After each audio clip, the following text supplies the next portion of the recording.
Heat engine consists of three parts. Sorry, heat engine consists of three parts.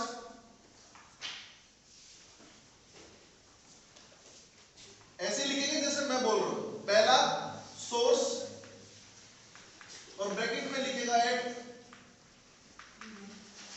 Higher temperature T1. Next, working substance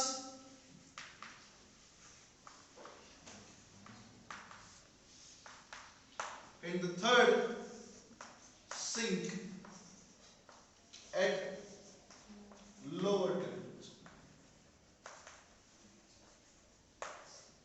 which is T2. अब हमने एक एक करके इनको describe करना है.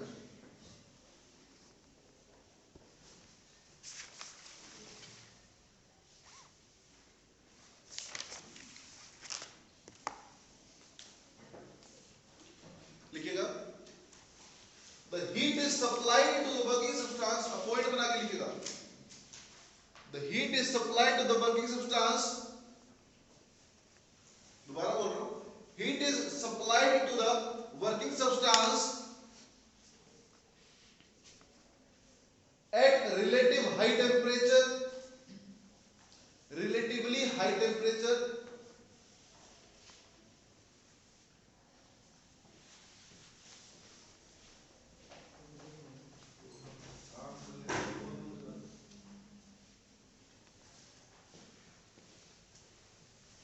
relatively high temperature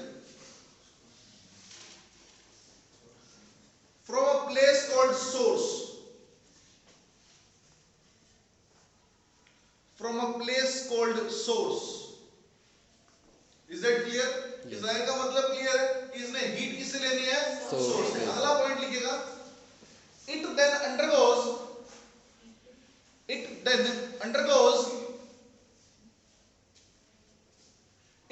undergoes a cyclic change. Yes. भैया working substance है. मैंने कल आपको सिलेंडर के बारे में बताया था. पिस्टन जो है वो अप एंड डाउन मूव करता है. तो अप एंड डाउन हुआ तो भाई बात ऐसी साइक्लिक प्रोसेस हुई. Yes sir. ठीक है ना. मैं आगे जाके पीछे आया तो मतलब क्या, I did a cyclic process. Working substance से कैसा मर्जी हो, एक सिंपल मोटर आपके पास, वो साइक्लिक प्रोसेस कर ही रही है, रोटेट कर रही है, अपनी पोजीशन को बार बार रिपीट कर रही है एक फिक्स इंटरवल टाइम. लिखिएगा it then undergoes a cyclic change consisting of several processes,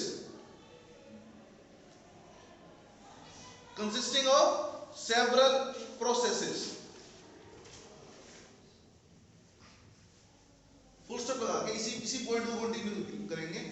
it actually does the work. इसने वर्क किया. अब आपने क्या करना है, डायग्राम में एक छोटा एक और चीज ऐड करनी है. इसने वर्क किया W, ये एरो बनाकर W बाहर की तरफ, और वर्क कितना किया हमने निकाला, कितना Q1 minus Q2. Is that clear? हालांकि मैं इसको फर्स्ट लॉ ऑफ थर्मोडायनेमिक्स से भी प्रूव करके दूंगा आपको ये कैसे आया, बट फिलहाल के लिए कंटिन्यू लिखिए. अगला पॉइंट बना के सर 1 2 3 डालना छोड़ दीजिए. ऊपर भी 1 2 3, नीचे 1 2 3. एरो बना के लिखिए, डॉट बना के लिखिए, स्टार बना के लिखिए, हैश बना के लिखिए. It's up to you. The remaining input of heat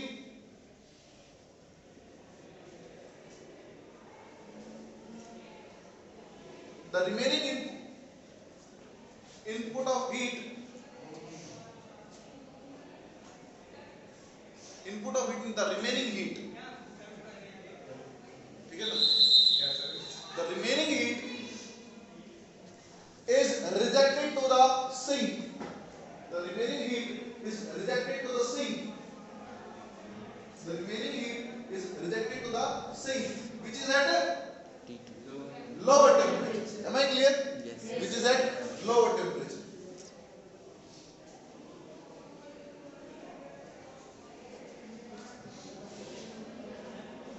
अगला पॉइंट बना के the work done by the working substance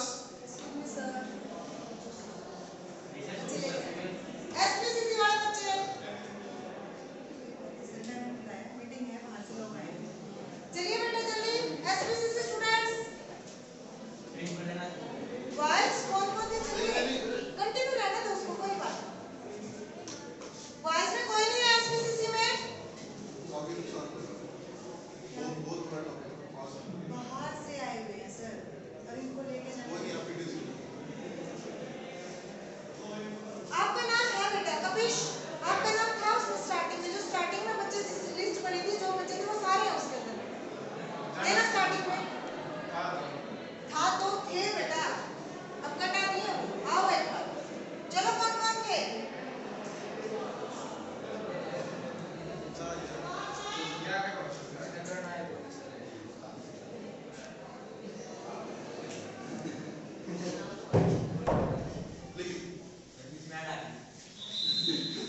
the work done by the working substance, the work done by the working substance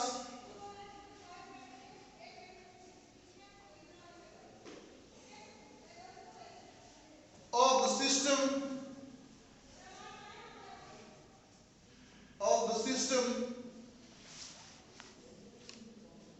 is transferred to the environment. जो उसने work किया ना वो environment को transfer कर दिया, ठीक है ना? दोबारा इसी लाइन को रिपीट कर रहा हूं. The work done by the working substance on the system is transferred to the environment via some arrangement. Via some arrangement.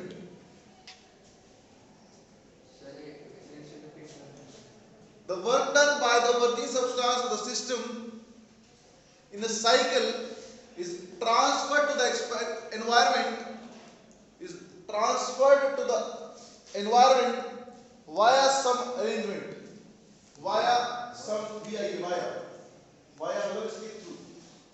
via some arrangement. Is that clear? Plus sir बात ऐसी है, एकदम से आपने Q1 माइनस Q2 लिख दिया, हमें हजम नहीं हुआ. हमें एग्जैक्टली बताओ कि Q1 माइनस Q2 एग्जैक्टली है क्या, ठीक है ना? और पहली बात मैं आपको ऑलरेडी समझा चुका हूं कि इसने हीट कितना लिया, Q1, बचा हुआ हीट कितना था, Q2. इसको दे दिया सिंक को. इसने यूज कितना किया, Q1 माइनस Q2. उसी को वर्क में कन्वर्ट किया. जितना यूज किया है बची हुई हीट को उसने ट्रांसफर कर दिया सिंक के पास. असल बात है हमारे पास जो डीजल इंजन होते हैं उनके पास सिंक नहीं होता है, सोर्स होता है, सिंक नहीं होते, ठीक है ना? इसीलिए बॉडी हीट अप हो जाती है. क्लियर? इसने बची हुई हीट आगे दे दी, सिर्फ इसने काम किया, ठीक है? जो हम एक्चुअली पढ़ते हैं वो एक्चुअली में होता, वो एग्जैक्टली होता नहीं, ठीक है? अब बात को थोड़ा सा आगे देखते हैं. हम फर्स्ट लॉ ऑफ थर्मोडायनामिक्स के थ्रू जाते हैं. फर्स्ट लॉ ऑफ थर्मोडायनामिक्स क्या कहता है, खुशी? Very good. dQ is equal to du plus dw. हम बात कर रहे हैं एक जनरल बच्चे, सिंपल सी बात है, हम बात कर रहे हैं सर, नहीं जानना है व्हाट इज du. क्या sir? du sir internal energy. यहां पर du की वैल्यू क्या होगी, sir 0. Very nice, that was expected. du कितना होगा, 0. एक minute Abhishek, why 0? Temperature constant है. एक minute. Mukul, why du 0?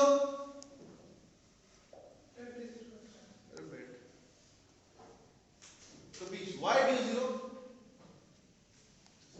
Constant है सर टेंपरेचर. बात तो वही है. why du 0? why du 0? Sir cyclic process है.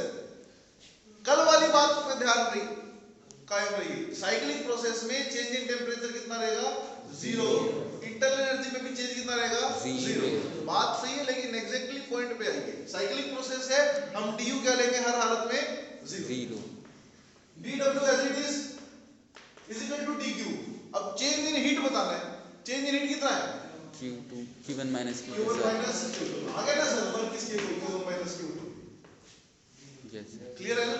Yes sir. डाउट था सर यहाँ पे, पूछिए.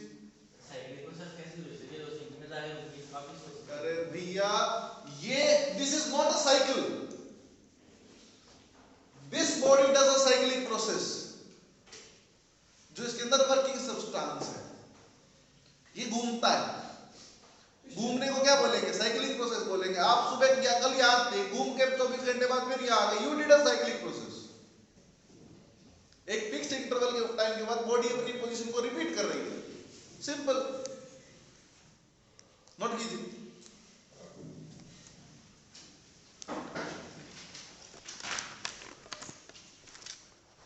हम कहानी को खत्म नहीं करेंगे, हेडिंग डालेंगे, इसके बाद थर्मल एफिशिएंसी इसी में है. एक पॉइंट डालेंगे सिर्फ, थर्मल एफिशिएंसी डिफाइन करेंगे पहले इसको. ये नोट कर लिया, यस हेडिंग डालेंगे, इसी में एक पॉइंट डालेंगे, thermal efficiency. It is a part of heat engine and heat engine is about to and.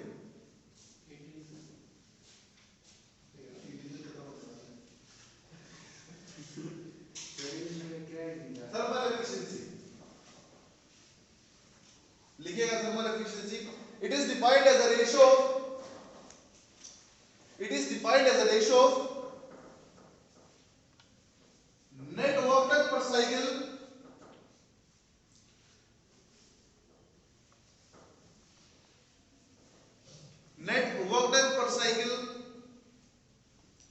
by the engine, net work done per cycle by the engine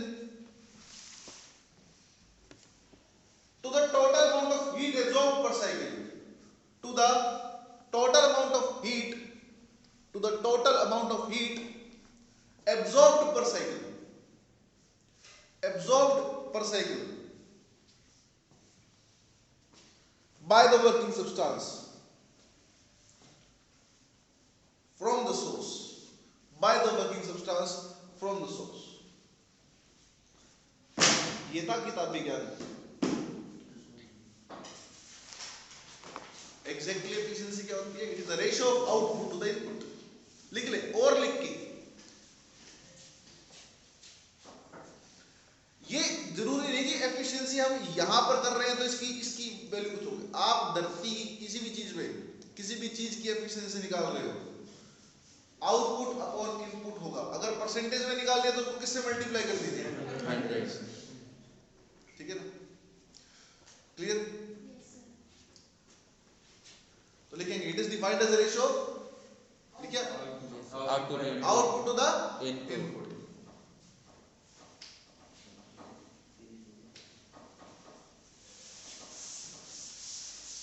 अब इसका एक छोटा सा फॉर्मूला. पहली बात एफिशिएंसी, जहां पर आपने हेडिंग डाली उसके ब्रैकेट में डाल दीजिए ईटा. इसको इससे रिप्रेजेंट करें ईटा. इसके ब्रैकेट में डालें एफिशिएंसी को इससे डिनोट करते हैं बेटा. ठीक है? Ratio of output to the input. Output कितना है? W dW कुछ मर्जी कह लीजिए. चेंजिंग वर्क की तो है तभी तो Q1 माइनस Q2 अपॉन में इनपुट. इनपुट दी कितनी थी इसने? Q1. dW कितना? Q1 माइनस Q2 बाय में Q2. So you got the formula of efficiency. Yes, sir. अगर आप चाहो तो इसको स्प्लिट कर सकते हो.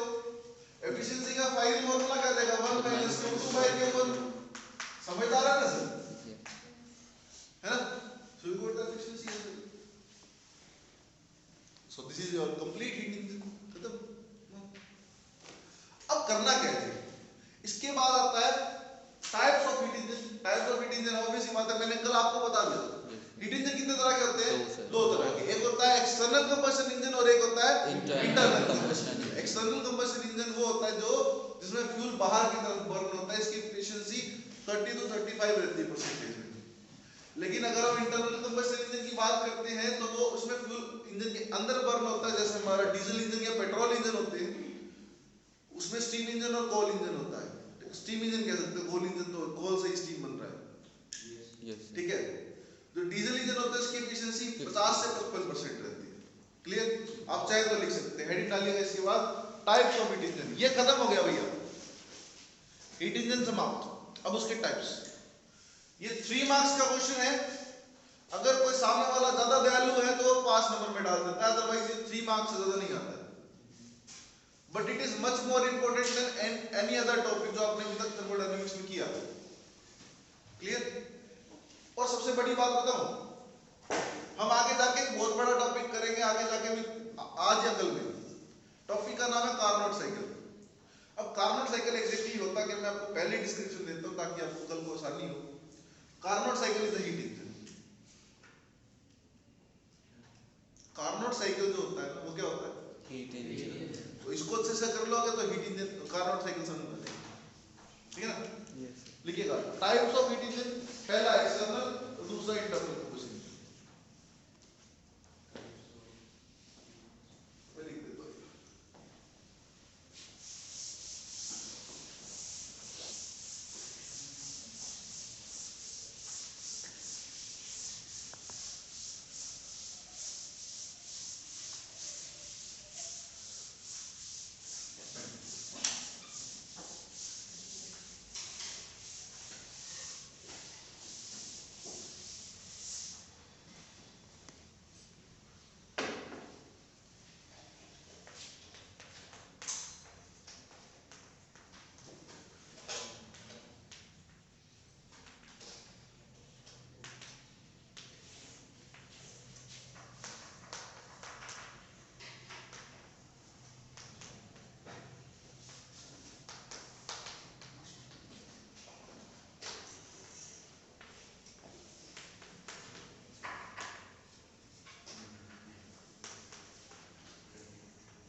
एक्सटर्नल में लिखेंगे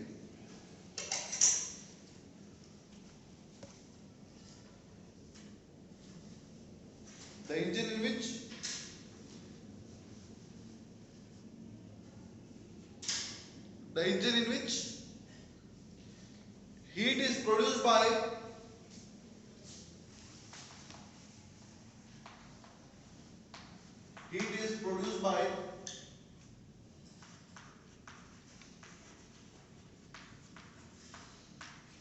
burning the fuel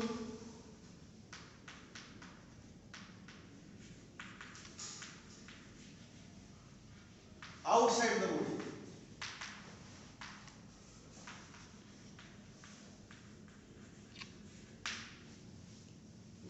Burning the fuel outside the body.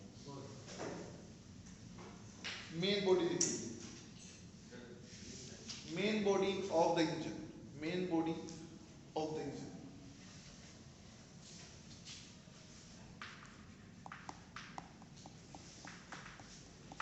Clear? इसी में अगला पॉइंट लिखेंगे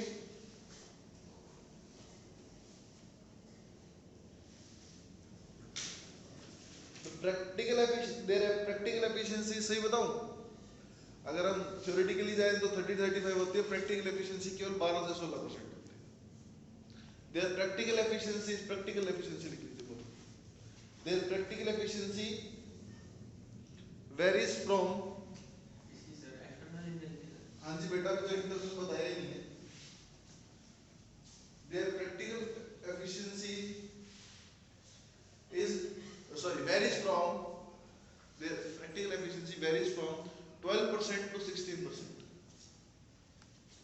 12% से 16%। क्लियर है बेटा? Yes sir. हेडिंग डालेंगे इसके बाद इंटरनल कंबशन। कभी clear? Internal combustion engine.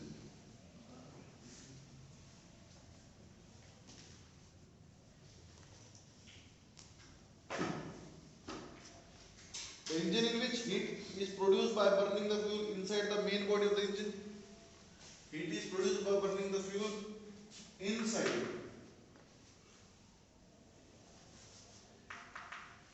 the main body.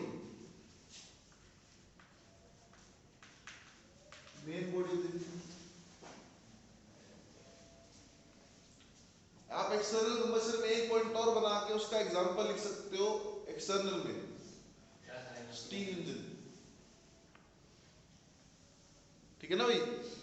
External में उसका एग्जांपल लिख सकते हैं, एग्जांपल है स्टीम इंजन, और उसमें लिखिएगा एग्जांपल लिख लीजिए पहले, petrol engine, diesel engine example में, और बेसिकली 4 स्ट्रोक इंजन जो हमारे बाइकिंग वगैरह में होता है, 4 स्ट्रोक इंजन होता है। इंटरनल में हाँ जी, पेट्रोल इंजन, डीजल इंजन कुछ मर्जी लिख सकते हैं।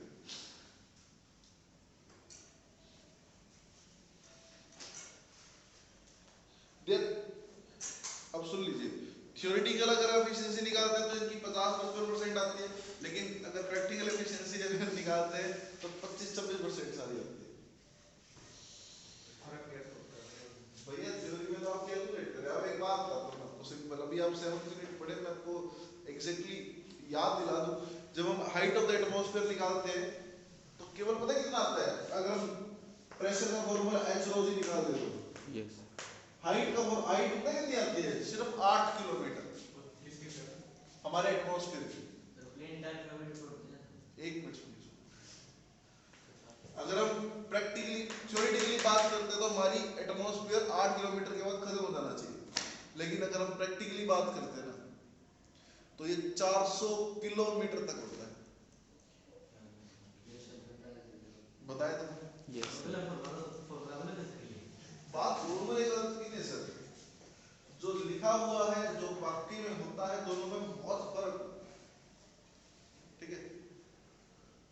लेकिन their practical efficiency is 26% in petrol engine and 40% in diesel engine. कुछ ये भी कारण है इसीलिए डीजल इंजन प्रेफर करते हैं लोग, क्योंकि वो एवरेज जो खपत होती है वो मतलब डीजल कम कंज्यूम होता है, एवरेज भी ज्यादा देता है कि आपकी भाषा में बात करते हैं, है ना।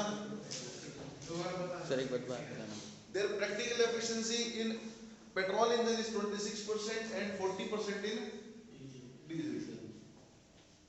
Petrol engine